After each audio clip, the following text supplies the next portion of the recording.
시간이 되었습니다. 다 같이 마음을 정돈하시고 12월 11일 주일 2부 예배를 하나님 앞에 드리겠습니다.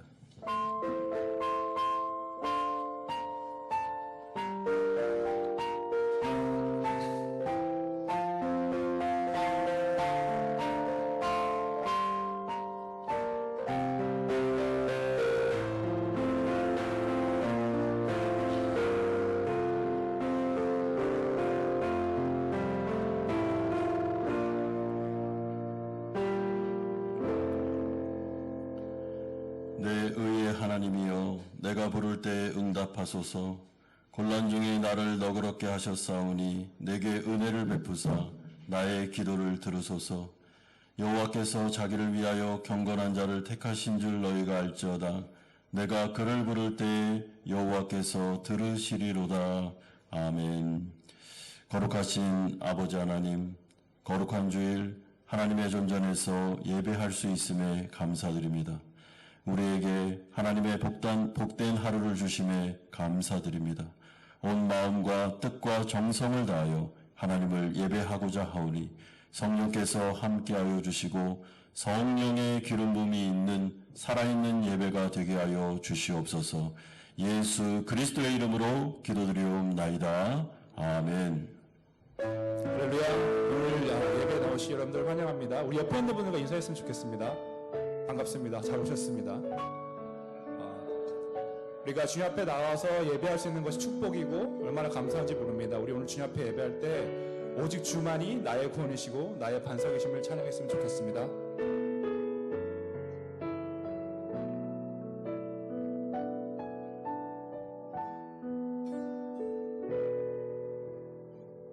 나의 영혼이 잠잠히 하나님만 바라며 나의 구원이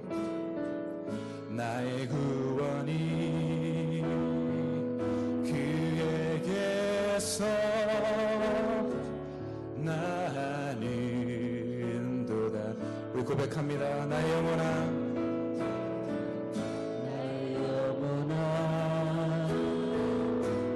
잠잠히 하나님만 바라라. 나의 소망이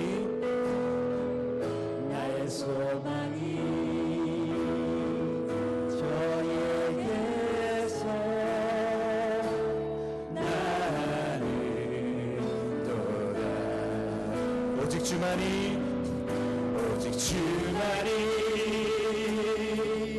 나의 반석 나의 구원이시니 오직 주만이 나의 산성 내가 요동치 아니하리. 다시 한번 고백합니다. 나의 영혼이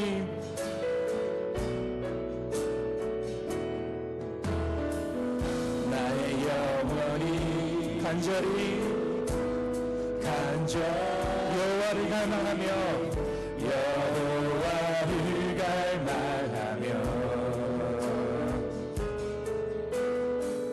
나의 입술이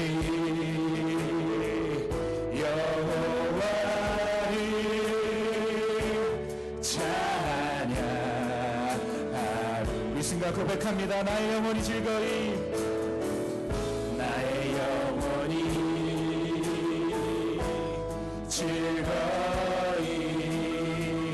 여호와를 따르리니 나의 평생에 여호와를 송축하리. 오직 주만이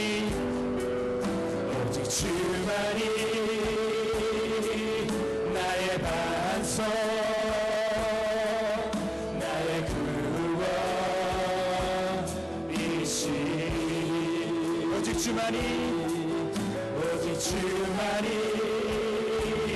나의 산성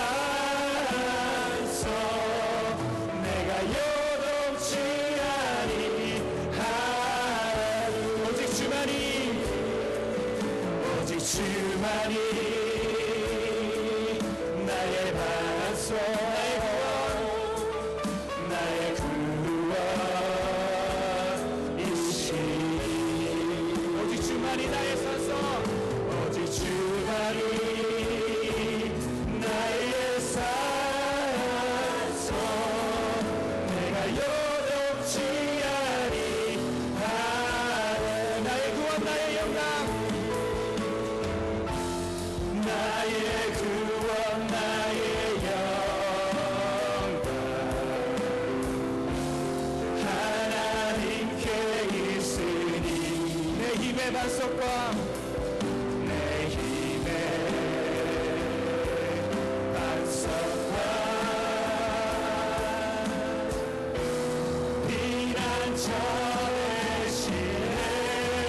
피난처되시네 이것을 높여 고백합니다 오직 주만이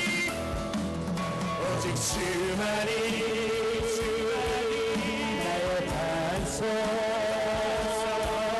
나의 구원이시니 오직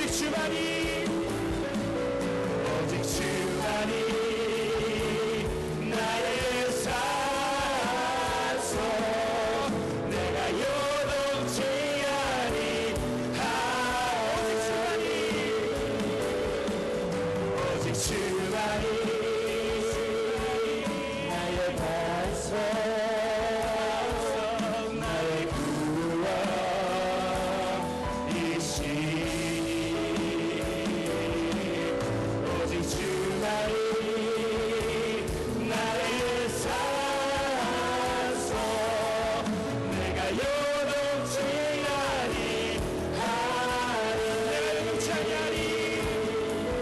내가 요동치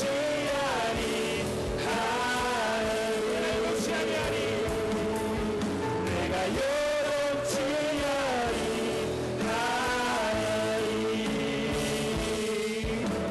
예수 우리 왕이여 고백합니다 이곳에 오셔서 이곳에 오셔서 보좌로 주여 임하사 보좌로 주여 임하사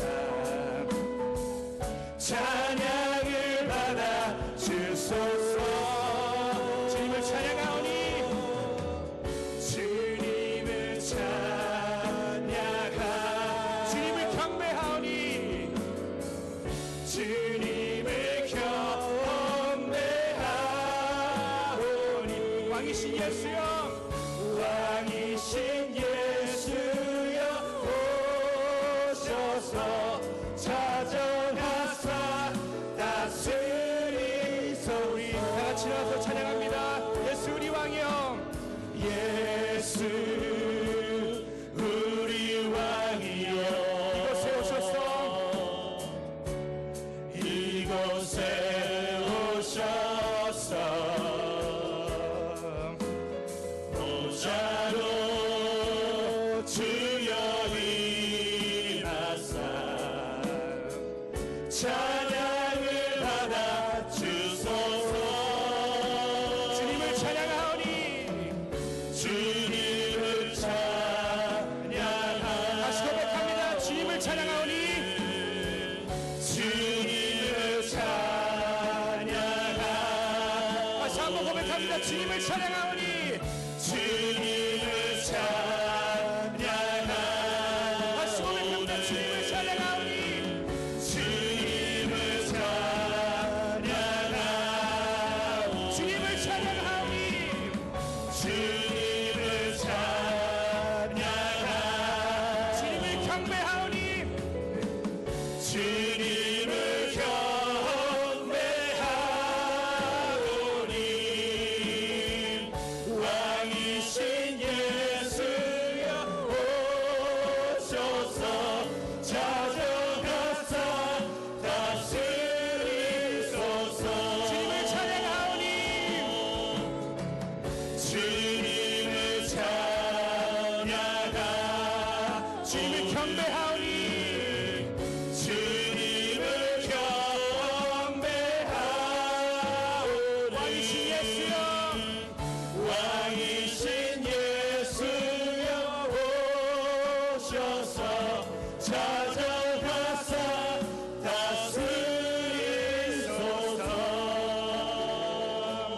자정하사 다스리소서.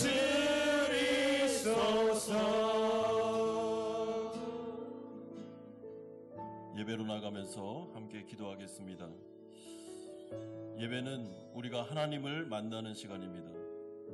우리가 하나님을 왕으로 고백하는 시간입니다. 이 시간에 성령께서 우리의 마음속에 찾아와 달라고 기도합시다. 말씀을 통해서, 찬양을 통해서 하나님 나를 찾아오시옵소서. 나에게 말씀하여 주옵소서. 살아있는 예배를 경험하게 하여 주시옵소서. 믿음으로 의인들은 산다고 하셨습니다. 우리의 인생을 주님 손에 맡겨드리고 하나님의 절대 주권을 인정하며 하나님의 도우심을 구합시다. 이 시간에 같이 한번 기도하겠습니다. 거룩하신 아버지 하나님, 이 시간에 하나님 아버지 앞에 나아가 간절하게 기도합니다. 의인은 믿음으로 말미암아 살리라 하나님께서 우리에게 말씀하여 주셨습니다. 오직 믿고 의지할 분은 하나님밖에 없음을 고백드립니다. 하나님 하나님 예배 가운데 좌정하여 주시옵소서. 우리를 찾아와 주시기를 간절히 소망합니다. 우리에게 말씀하여 주옵소서. 아버지 하나님 우리를 위로하여 주옵소서. 우리를 만나 주시기를 간절히 원합니다. 그로 말미암아 예배를 통하여 살아있는 하나님을 경험하게 하여 주시고 우리가 하나님의 참된 백성임을 기억하게 하여 주시며 이 세상 가운데 믿음으로 살아갈 수 있도록 하나님을 체험할 수 있도록 하나님께서 역사하여 주시고 은총 내려 주시옵소서. 인도하여 주옵소서. 예수님의 이름으로 기도드리옵나이다. 아멘. 사도신경으로 신앙 고백 드리겠습니다. 나는 전능하신 아버지 하나님 천지의 창조주를 믿습니다. 나는 그의 유일하신 아들 우리 주 예수 그리스도를 믿습니다. 그는 성령으로 잉태되어 동정녀 마리아에게서 나시고 본디오 빌라도에게 고난을 받아 십자가에 못 박혀 죽으시고 장사된 지 사흘 만에 죽은 자 가운데서 다시 살아나셨으며 하늘에 오르시어 전능하신 아버지 하나님 우편에 앉아 계시다가 거기로부터 살아있는 자와 죽은 자를 심판하러 오십니다. 나는 성령을 믿으며 거룩한 공교회와 성도의 교제와 죄를 용서받는 것과 몸의 부활과 영생을 믿습니다. 아멘. 다 함께 자리에 앉으셔서 383장 찬송 드리겠습니다.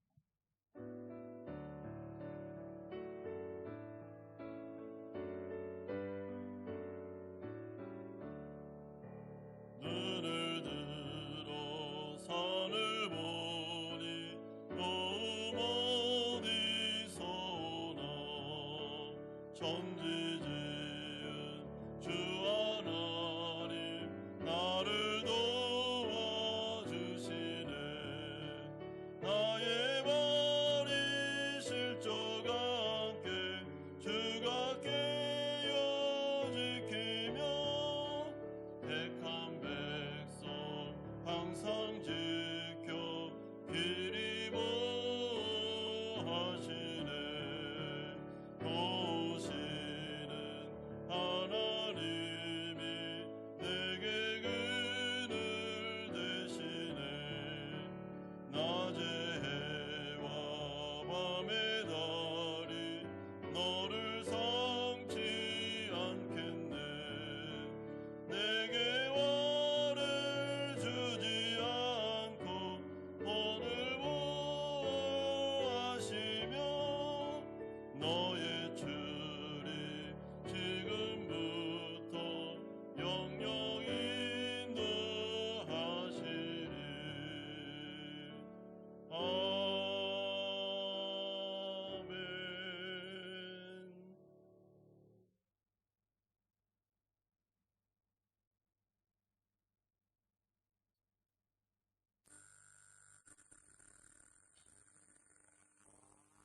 아무것도 염려하지 말고 다만 모든 일에 기도와 간구로 너희 구할 것을 감사함으로 하나님께 아뢰라.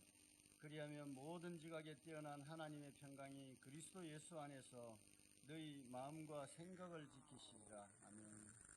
언제나 우리 앞에서 구름 기둥과 불 기둥으로 인도하시는 하나님 아버지, 우리를 예배의 자리로 불러 기쁜 마음으로 예배를 드리게 하심을 감사합니다. 한 주간 동안 입으로는 하나님을 믿는다 했지만 행동으로는 그에 걸맞지 않은 행동을 하며 살아온 나를 회개하고 하나님의 자녀다운 삶을 살아가게 도와주시옵소서. 올해도 이제 얼마 남지 않았습니다. 앞만 보고 달려온 한 해였지만 돌아보면 여전히 아쉽고 안타까운 시간이었음을 고백합니다. 하지만 하나님의 인도하심으로 이 자리까지 오게 됨을 감사합니다. 오직 하나님의 은혜로 이 자리까지 오게 되었음을 고백합니다. 우리 성도들이 한 해를 돌아보며 하나님의 은혜와 긍휼을 알게 하옵소서. 내년 한 해는 성도들에게 큰 축복을 부어주시고 우리 교회가 더욱더 성장하고 알차고 복음만을 전거하는 교회가 되도록 모든 구성원들에게 지혜와 능력을 더하여 주옵소서. 특히 교육부서에 아이들이 차고 넘치도록 불러주시고 그들을 잘 양육하여 차세대를 준비하는 교회가 되게 하옵소서. 전도주일과 선교지 방문 등 교회 행사를 잘 치르게 하심을 감사합니다. 품은 태신자들을 위하여 계속적으로 기도하고 보살필 수 있도록 도와주시고 우리가 펼쳐나가는 선교 활동에도 풍성한 열매가 맺을 수 있도록 은혜를 베풀어 주옵소서. 앞으로 있을 성탄절을 기쁜 마음으로 준비하고 한 해를 보내는 마지막 12월을 세상 속에 묻히지 말고 차분한 마음으로 성결하게 마무리할 수 있도록 도와주옵소서. 우리 성도들 가운데 몸과 마음이 아픈 자들이 있습니다. 주님의 치유의 손길로 어루만져 주시고 속히 그들을 낫게 하시고 보살피는 가족들을 위로하시고 마음의 안식을 주옵소서.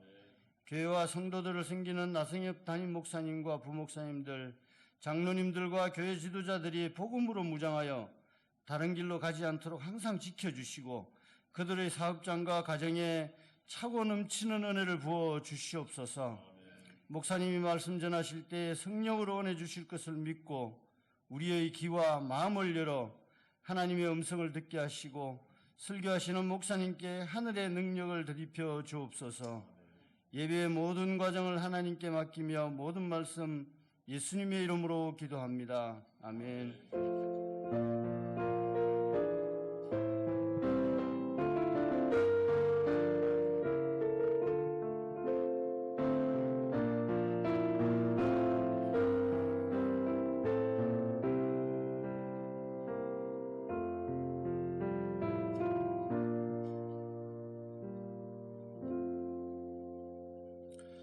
오늘 우리에게 주시는 하나님의 말씀은 신약성경 누가복음 1장 1절에서 25절까지의 말씀입니다.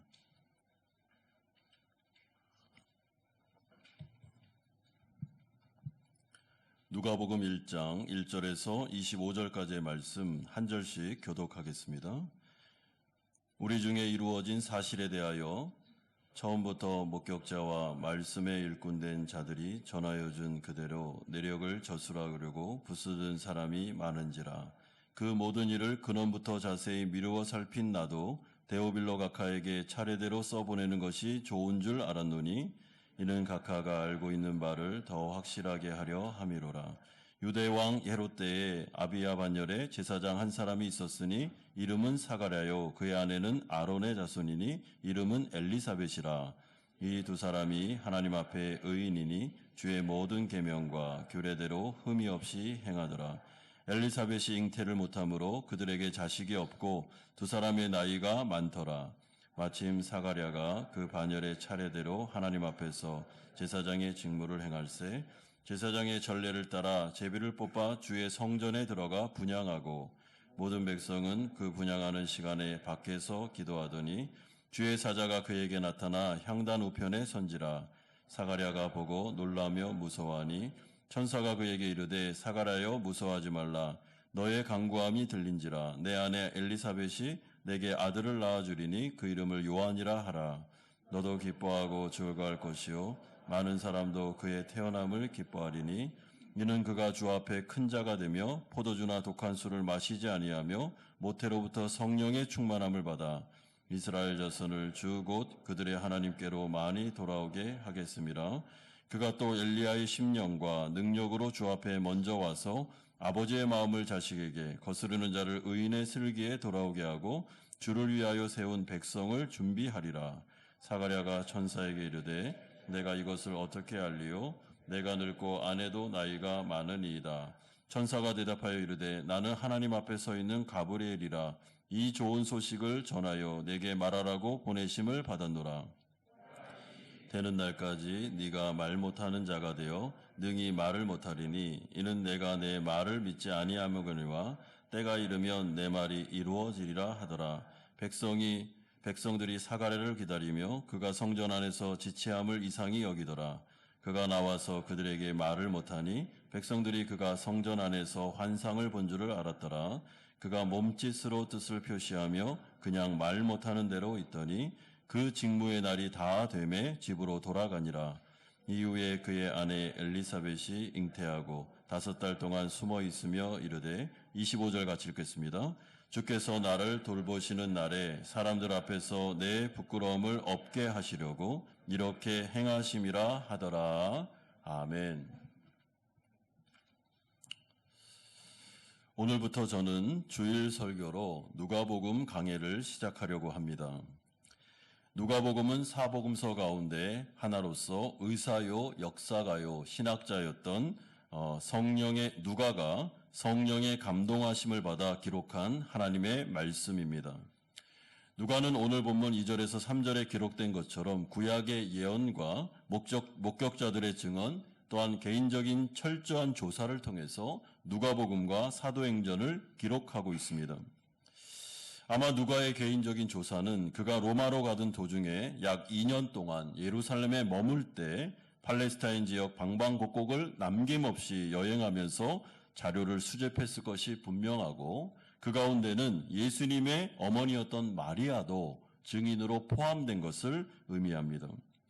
따라서 지금 누가가 하고 싶은 말이 있는데 그것은 이제부터 서술하려고 하는 이 누가복음은 가설이나 설화가 아니라 실제로 일어난 하나님의 구원 역사라는 점에서 사실에 근거한 하나님의 말씀이요 진리다라는 것을 강조하고 있습니다.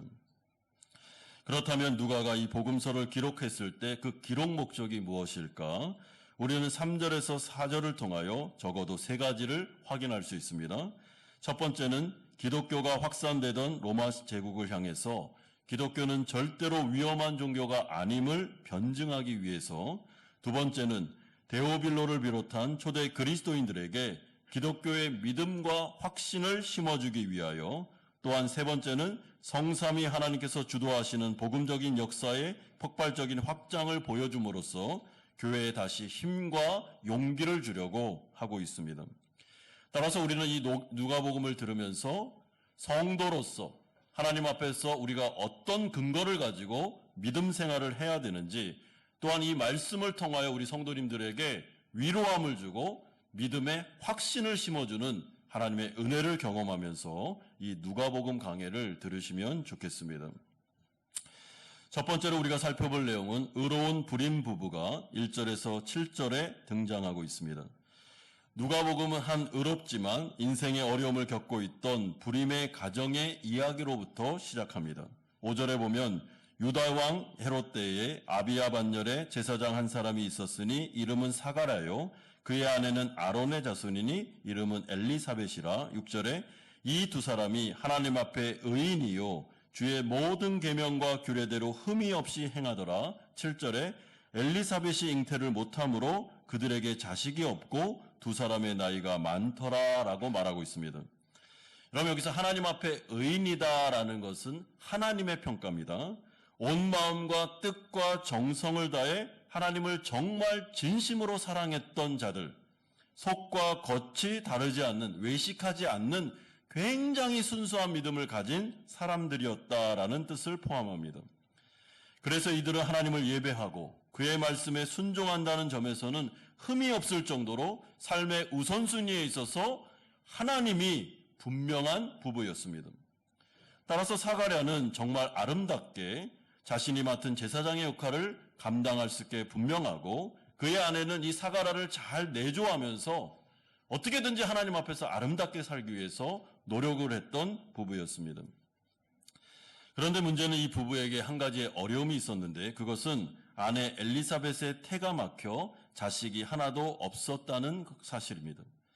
여러분, 이 당시에 결혼한 여자에게 있어서 자식이 없다라는 것은 25절의 표현대로 부끄러운 일이다라고 말할 정도로, 왜냐하면 하나님께 복을 받지 못하고 그리고 심지어 죄를 지어 저주받은 여자다라는 평가를 받았기 때문에 그렇습니다.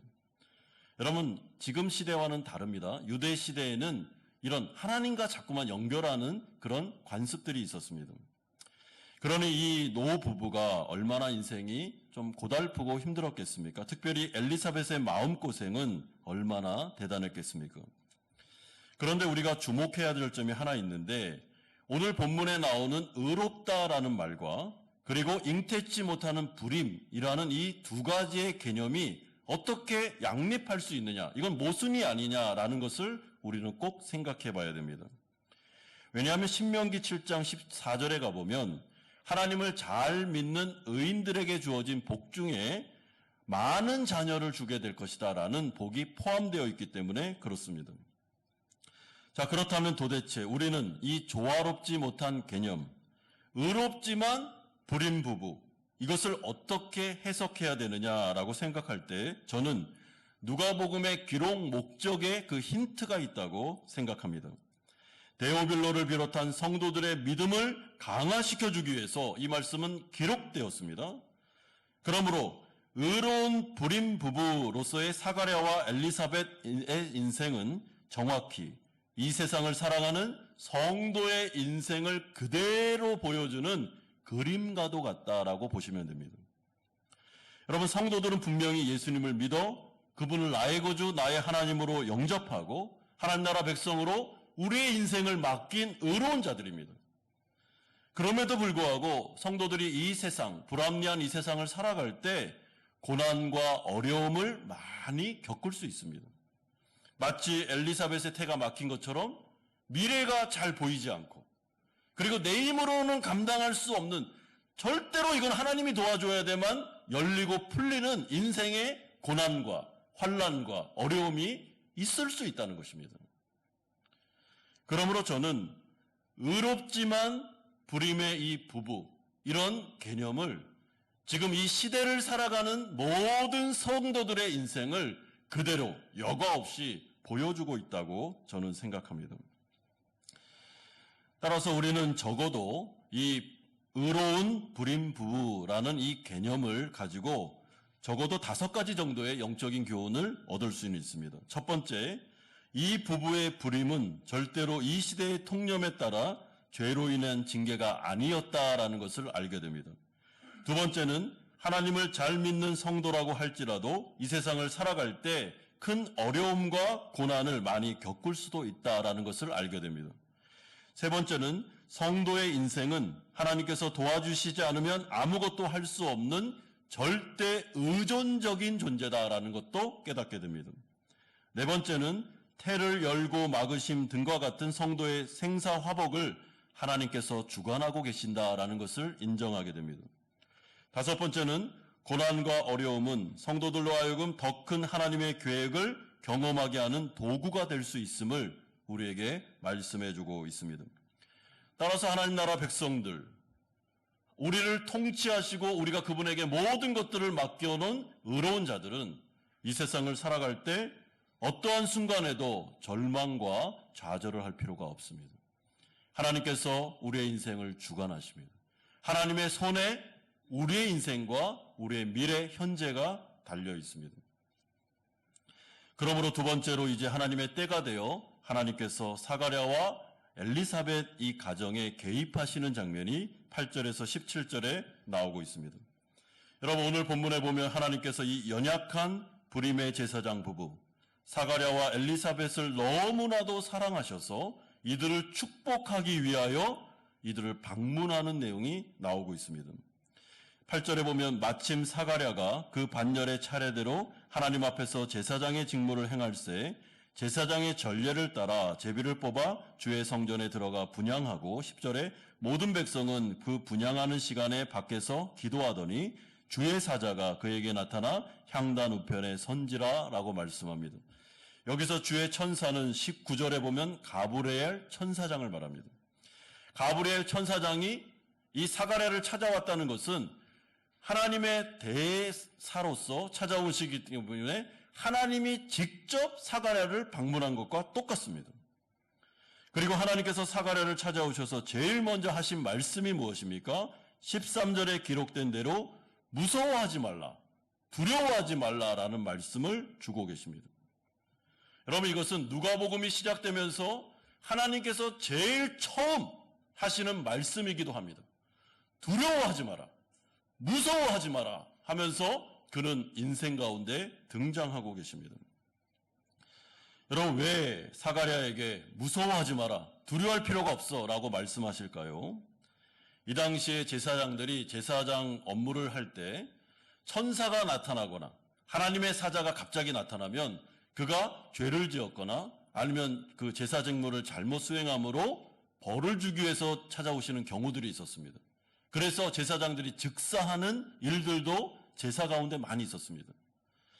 그렇기 때문에 혹시 사가랴가 가브리엘 천사를 보면서 나 죽었다, 내가 뭘 잘못했나 보다라고 생각할까 봐 가브리엘 천사가 두려워하지 마라, 무서워할 필요 없어, 나는 지금 너를 저주하려고 온 게 아니고 너에게 복을 내려주기 위해서 왔다라고 안심시키면서 위로해주고 있습니다. 여러분, 저는 이게 바로 복음이라고 생각합니다.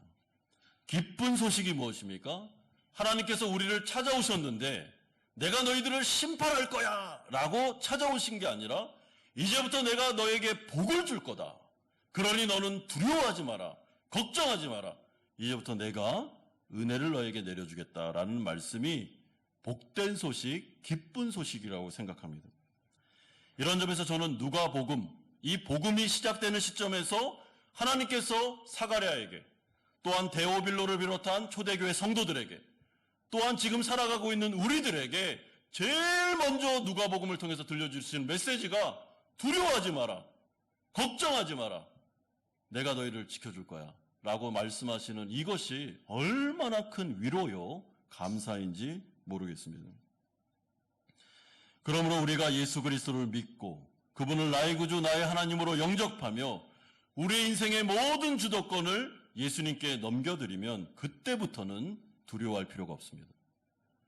여러분, 마태복음의 산상복음에 가보면 하나님 나라 백성들에게 예수님이 말씀을 많이 주시면서 뭐라고 하십니까? 염려하지 마라. 무엇을 먹을까? 무엇을 입을까? 어디에 거처할까? 염려하지 마라.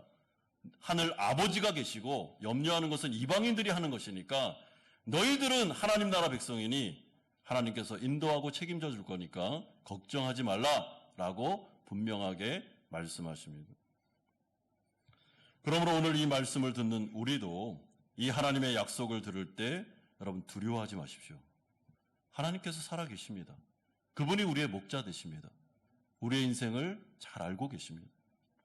그러면서 분명한 축복의 약속을 주십니다. 13절에 사가랴여 무서워하지 말라, 너의 강구함이 들린지라.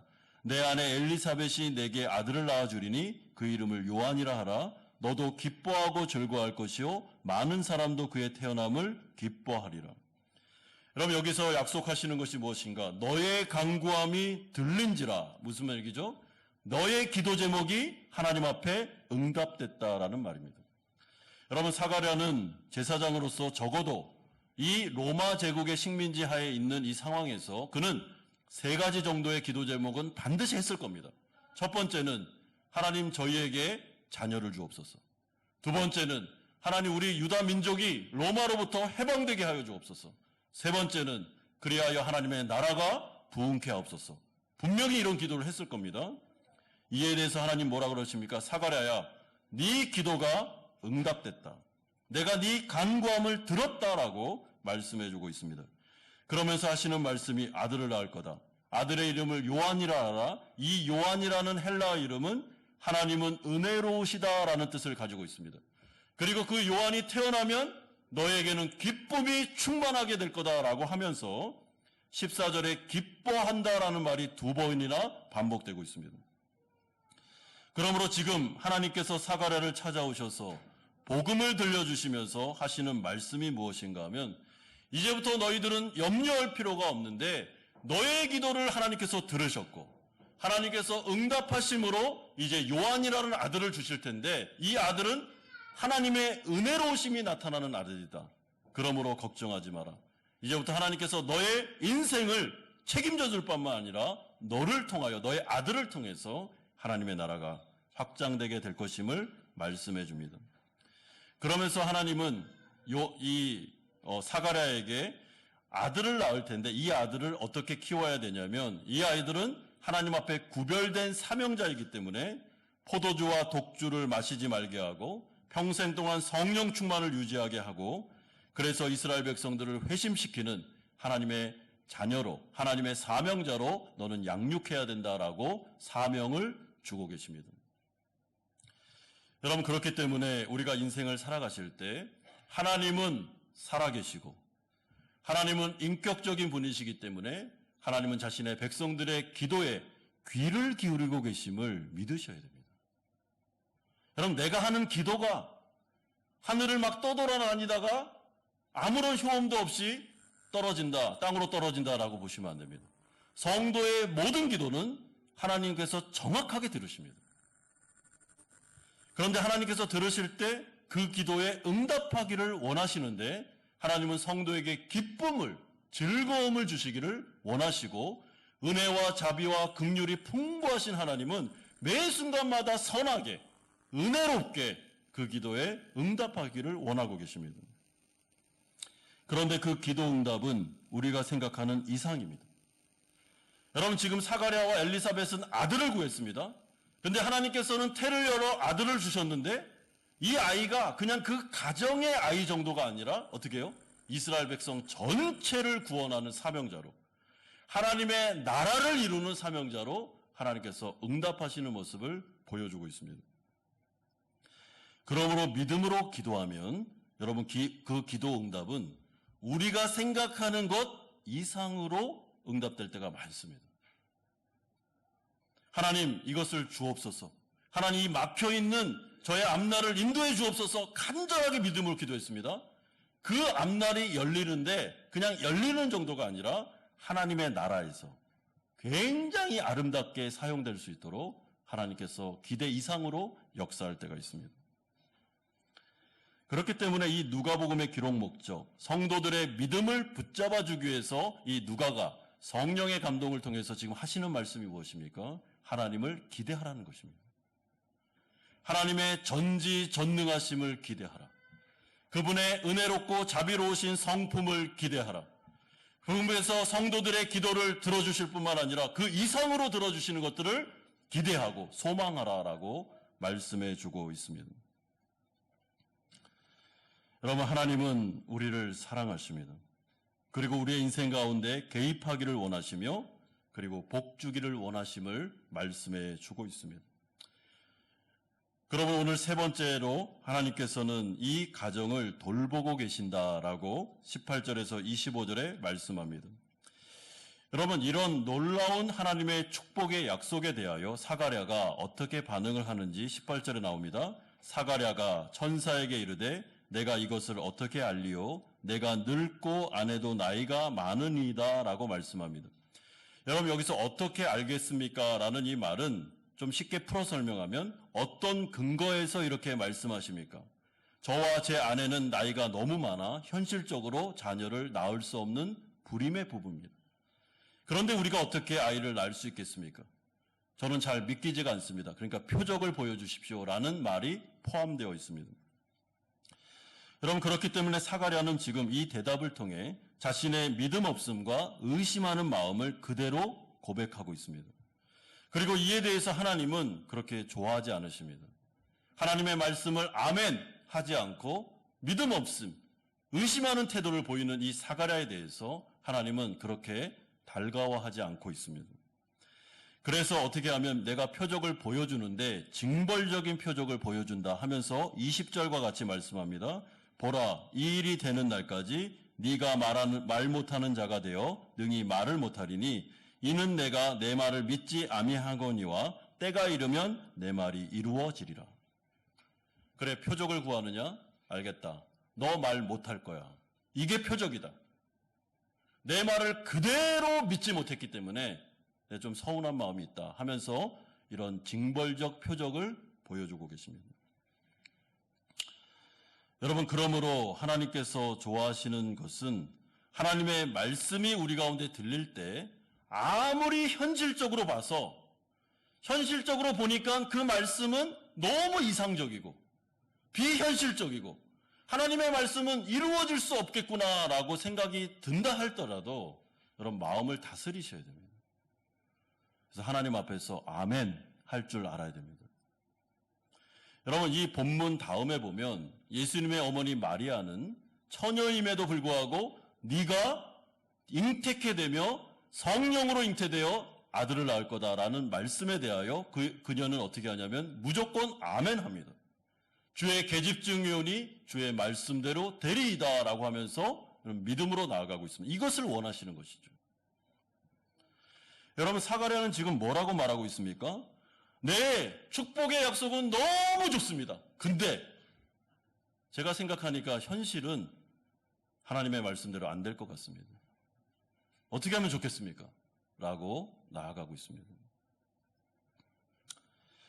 여러분 그럼에도 불구하고 우리에게 위로가 되는 것은 이 믿음 없음, 의심하는 태도를 보이는 사가랴의 반응에도 불구하고 하나님의 뜻과 계획, 하나님의 구원 역사는 절대로 좌절되거나 취소되지 않는다는 것을 우리는 발견하게 됩니다. 여러분 이것이 우리에게는 위로고 감사한 일입니다. 만약에 하나님의 뜻과 계획이 나를 통해서 하나님께서 하시려는 일이 나의 믿음과 상관이 있다면, 내가 믿음이 없으면 하나님의 뜻도 취소되고 나의 믿음에 따라서 좌지우지되고, 만약에 그렇다면 우리에겐 소망이 없습니다. 여러분 우리가 믿음이 없을 때가 얼마나 많습니까? 의심할 때가 얼마나 많습니까? 흔들릴 때가 얼마나 많습니까? 그럴 때마다 하나님의 뜻도 흔들리고 하나님의 뜻도 취소되고 하나님의 뜻도 좌절된다면 소망이 없죠.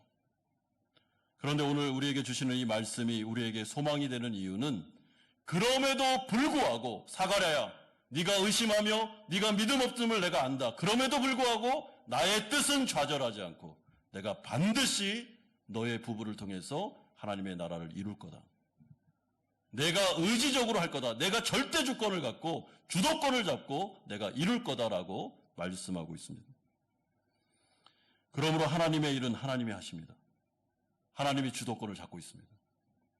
하나님께서 선택해서 내가 이 가정을 통해서 복을 주겠다. 내가 이 가정을 통해서 이 나라의 가운데 복음 증거를 이루겠다. 내가 이 가정을 통해서 하나님의 나라 역사를 이루겠다라고 결정하시면 여러분 반드시 그대로 됩니다. 왜냐하면 하나님의 나라 일은 하나님께서 주도권을 잡으셨기 때문에 그렇습니다.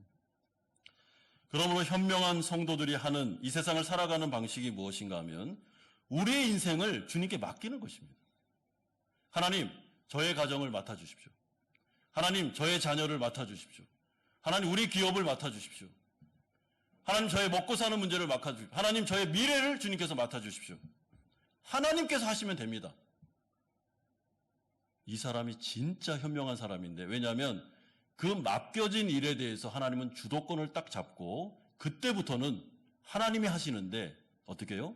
우리가 생각한 것보다 기대 이상으로 상상을 초월하는 미래가 열리게 됩니다. 그래서 믿음 없는 사람들은 자꾸만 자기 자신을 바라보며 자포자기하죠. 좌절합니다. 내가 뭘 하겠어? 나 같은 사람이 뭘 이루겠어? 하나님께서 말씀하시고 위로하시고 두려워하지 마라, 걱정하지 마라, 내가 태를 열어줄 거야, 나는 전능한 하나님이다 라고 계속 말씀에도 불구하고 자기 자신만 바라보면서 내가 뭘 하겠어? 나 같은 사람이 뭘 할 수 있겠어? 라고 하는 사람보다 어리석은 사람이 없습니다. 여러분 사실 우리가 우리 자신을 바라보면 뭐 내놓을 게 뭐가 있습니까? 부족함 투성이죠. 믿음 없으면 투성 아니겠습니까? 그러면서 내 자신의 연약함을 바라보던 그 눈에서 비현실적으로 보이는 답답한 현장을 바라보는 그 시선에서 시선을 들어서 하나님을 바라보기 시작했을 때, 하나님을 묵상하고 그분에게 내 인생을 맡기기 시작했을 때부터 어떻게 해요? 미래가 열리게 됩니다. 그런데 하나님께서 한번 미래를 열어주시면 아들을 주는 정도가 아닙니다. 그 요한을 통해, 세례 요한을 통해 엄청나게 많은 사람들이 회심하여 주님께 돌아오는 역사가 나타나는데 이 모든 일들을 누가요? 하나님이 주관하십니다. 그러므로 사가랴는 천사장 가브리엘의 말대로 실제로 엘리사벳이 아들을 낳을 때까지 말을 못하게 됩니다. 그리고 어떻게 됩니까? 24절에 이후에 그의 아내 엘리사벳이 잉태하고 5달 동안 숨어 있으되 하나님의 약속대로 태가 열리고 정말 자녀를 낳을 수 없는, 물리적으로는 낳을 수 없는 부부가 아이를 낳게 됩니다. 그러자 엘리사벳이 하나님을 찬양합니다. 25절에 주께서 나를 돌보시는 날에 사람들 앞에서 내 부끄러움을 없게 하시려고 이렇게 행하심이니라 하면서 찬양하고 있습니다. 여러분 여기서 25절에서 하나님께서 나를 돌보셨다라는 이 헬라어가요. 직역을 하면 이런 뜻입니다. 하나님께서 나를 주목하셨다. 하나님께서 나에게 관심이 많으시다라는 뜻입니다. 그러니까 지금 엘리사벳이 사가랴를 통해서 하신 하나님의 말씀이 자신에게 성취되어 자신이 이 불임의 여성임에도 불구하고 아이를 낳는 이 순간에 그가 하나님 앞에서 이 여성이 하나님을 막 찬양하면서 지금 하고 있는 말이 무엇인가 하면 하나님이 나를 주목하셨구나. 하나님이 나에게 관심이 많으셨구나라는 것을 찬양의 제목을 가지고 막 하나님을 노래하고 있습니다. 왜 그럴까요? 여태까지 엘리사벳은 하나님이 자신에게 관심이 없는 줄 알았습니다. 하나님이 자기를 주목하지 않는 줄 알았어요. 그래서 내 태가 막혔구나. 그래서 내가 이렇게 부끄러운 인생을 사는구나. 그렇게 여태까지 생각했습니다. 그리고 주위 사람들도 늘 그렇게 말은 안 하지만 그런 시선으로 이 여인을 바라봤습니다. 그런데 오늘 이 순간에 엘리사벳이 깨닫게 된 것이 무엇입니까? 아, 하나님은 나를 정말 나에게 관심이 많았구나. 하나님은 나를 계속 주목하고 계셨구나. 그래서 태도 막으셨고 태도 여시고 하나님의 때에 나에게 복을 주시는구나 라고 말씀하십니다. 여러분, 그러므로 이 말씀을 통해 이 누가복음이 우리에게 들려준 기쁜 소식이 무엇인가 하면 이 자리에 앉아 계신 우리 성도님들에게도 주 예수 그리스도를 믿는 모든 하나님 나라 백성들에게 주님은 분명히 우리에게 성령으로 말씀하십니다.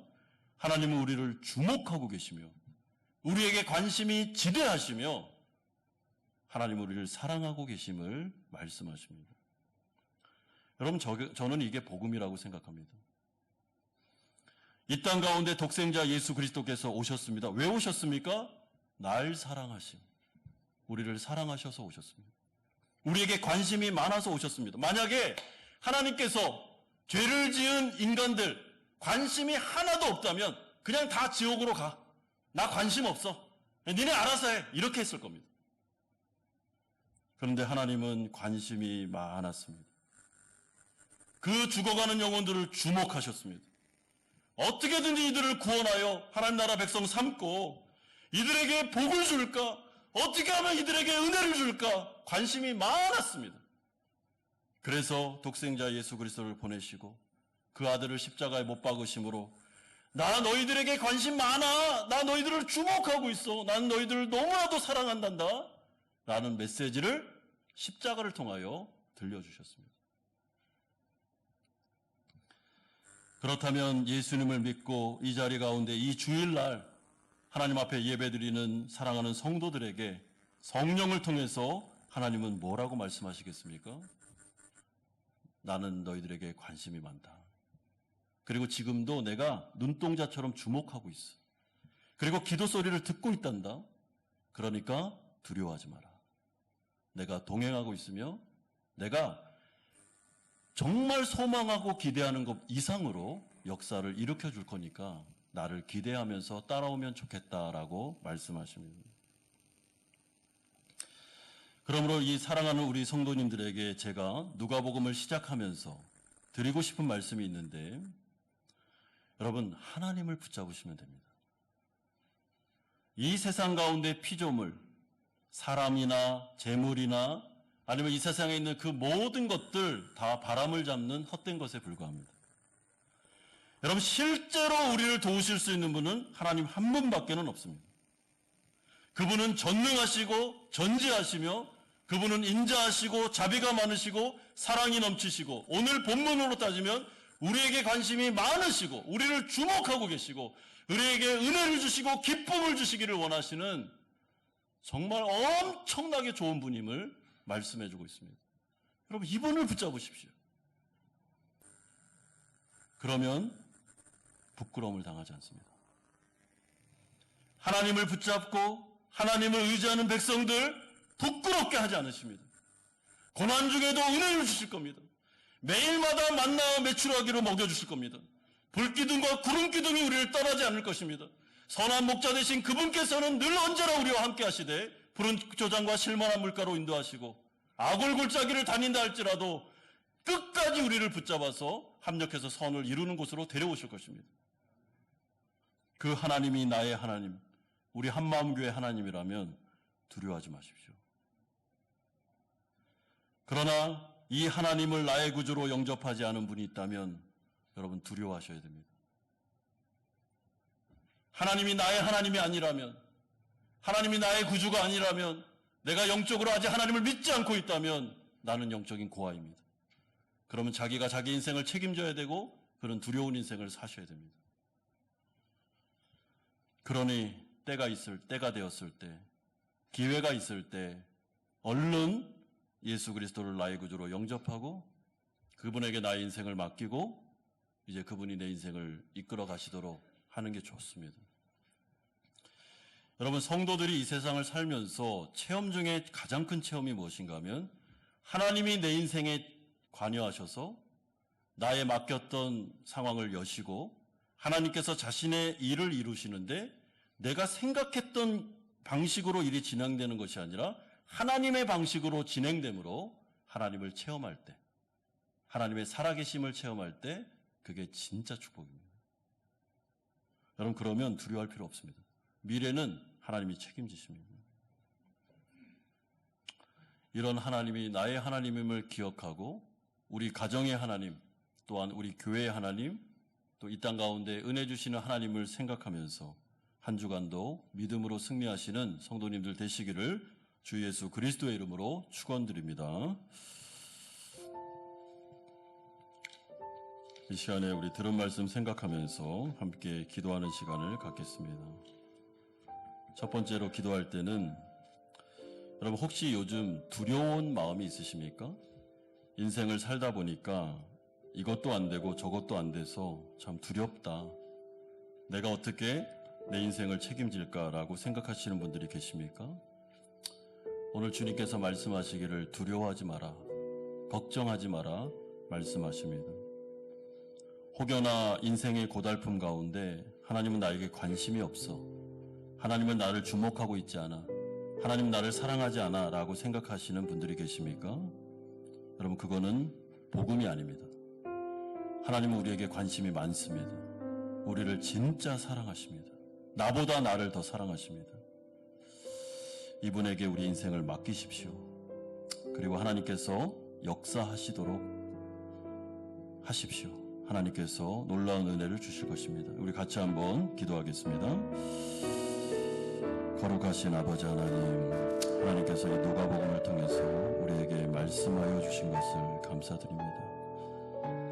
아버지 하나님, 주님은 너무나도 나 자신에게, 우리에게, 우리 교회, 또한 우리 사랑하는 백성들, 전 세계에 죽어가는 영혼들에게 관심이 많다고 말씀하십니다. 사가랴와 엘리사벳 부부, 의로운 이 불임의 부부가 하나님 앞에서는 얼마나 귀한 부부였는지를 하나님께서 말씀하십니다. 아버지 하나님, 오늘 이 말씀을 듣고 우리가 주님께 우리의 인생을 다시 맡겨드립니다. 하나님의 손에 의탁드립니다. 하나님께서 하시옵소서. 하나님께서 일하시옵소서. 그래서 우리가 하나님의 능력을 체험하기를 원하고 하나님의 은혜를 체험하기를 소망하오. 아버지, 우리의 인생 전체를 맡으시옵소서. 우리 교회를 주님 주관하여 주옵소서. 우리 사랑하는 성도들의 삶과 가정과 이들의 사업처와 이들의 모든 것들 다 주장하여 주옵소서. 그래서 하나님을 체험하게 하여 주시고 하나님을 찬양하게 하여 주시고 하나님을 노래할 수 있도록 은혜 내려 주시옵소서. 이끌어 주시옵소서. 거룩하신 주님, 오늘 이 주일 예배를 통하여 누가복음 강해가 시작되게 하시고 우리에게 제일 먼저 들려주시는 말씀이 두려워하지 마라, 무서워하지 마라, 나는 너에게 관심이 많으며 너를 주목하고 있으며 사랑하고 있다고 말씀해 주셔서 감사드립니다. 사가랴와 엘리사벳 부부, 이 의로운 불임의 부부를 하나님께서는 너무나도 귀하게 여기셨고 이들의 인생 가운데 개입하셔서 태를 여시고 미래를 하나님께서 열어주심을 감사드립니다. 우리 성도들 하나님 앞에 모든 것들 맡겨드립니다. 우리의 가정, 내 자신의 미래, 나의 사업장, 직장, 또한 우리가 살아가는 인생, 미래, 모든 것 다 맡겨드립니다. 하나님께서 주장하시고 하나님의 뜻대로 이루어 주옵소서. 우리가 하나님을 체험하게 하여 주옵소서. 하나님을 노래하게 하여 주옵소서. 예수 그리스도의 이름으로 기도드리옵나이다. 아멘. 찬송가 213장 1절 4절 부르면서 준비하신 헌금을 하나님께 드리겠습니다.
거룩하신 아버지 하나님, 하나님의 은혜로 살게 하심을 감사드립니다. 우리 사랑하는 성도들이 주님 앞에 11조로 감사헌금으로 주일헌금으로 목적 있는 헌금을 드리오니 받아주시고 하나님의 나라를 위하여 아름답게 사용하여 주시옵소서. 아버지, 무엇보다 우리의 믿음을 붙잡아 주시옵소서. 하나님 아버지, 권속들의 가정과 직장과 사업장을 붙잡으시고 우리 자녀들에게 복을 내려 주시기를 소망합니다. 특별히 군에 있는 아들들 안전사고 일어나지 않게 하시고 건강하게 제대하는 그날까지 지켜주시고 아버지 하나님, 추가 합격을 기다리고 있는 우리 사랑하는 자녀들의 미래를 하나님께서 책임져 주시옵소서. 몸과 마음이 아픈 성도들이 계십니다. 어루만져 주시고 이 가족들 위로하여 주시며 아버지의 때에 정말 치료와 회복의 역사를 이루어 주시옵소서. 한 주간을 주님 손에 의탁드리옵나이다. 예수 그리스도의 이름으로 기도드리옵나이다. 아멘.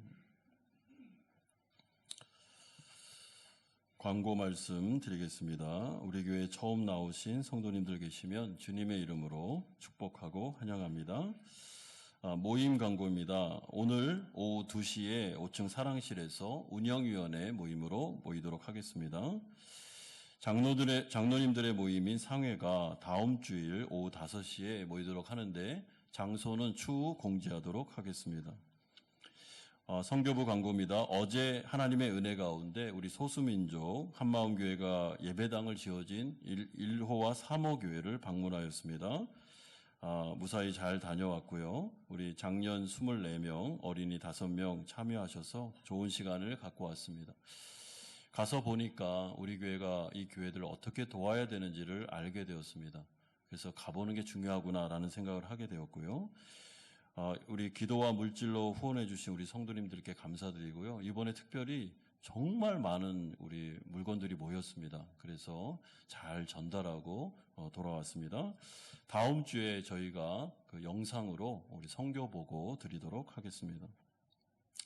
교우 동정입니다. 임선주 집사님 부친 되시는 고 임흥덕님 소천하셨습니다. 우리 장례 절차가 잘 마쳤는데 우리 유가족들 위해서 많이 위로해 주시고 기도해 주시면 감사하겠습니다.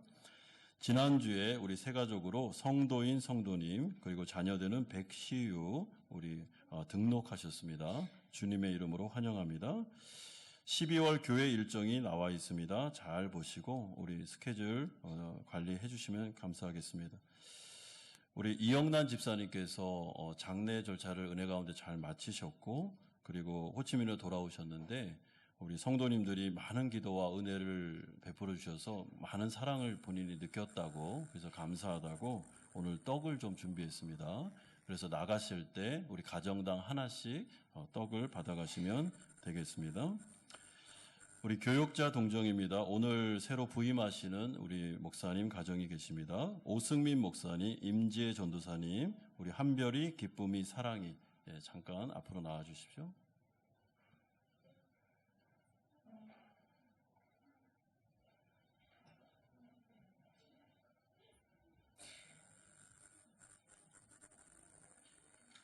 네, 우리 오승민 목사님은 목사님 가정은 이번 주 목요일 날 우리 입국하셨고요. 비자가 잘 나와서 우리가 잘 합류하게 되었습니다.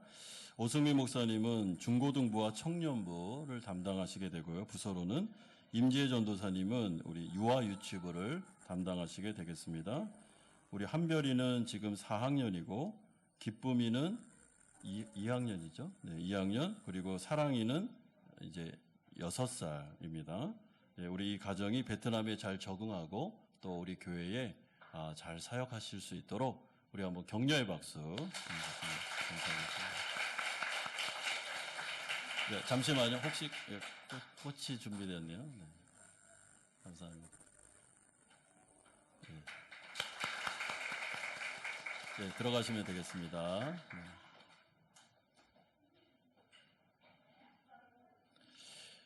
다 같이 일어나셔서 주기도문 찬양하고 축도로 예배를 마치겠습니다.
이제는 우리 주 예수 그리스도의 은혜와 하나님 아버지의 사랑하심과 성령 하나님의 교통 충만하심이 살아계셔서 우리의 삶에 관심이 많으시며 개입하셔서 하나님의 뜻을 이루기를 원하시는 하나님을 굳게 믿고 이 세상 가운데 승리하기를 소망하는 사랑하는 성도님들의 머리 위에와 이들의 가정과 직장과 사업처 위에 자녀들과 선교사님들 머리 위에 지난주에 등록하신 성도인 성도님과 이 가정 위에 사랑하는 아버지를 먼저 보내고 위로가 필요하신 임선주 집사님과 그 유가족들 위에 오늘 부임하여 사역을 시작하는 오승민 목사님과 이 가족 위에 이제부터 영원토록 함께 있을지어다.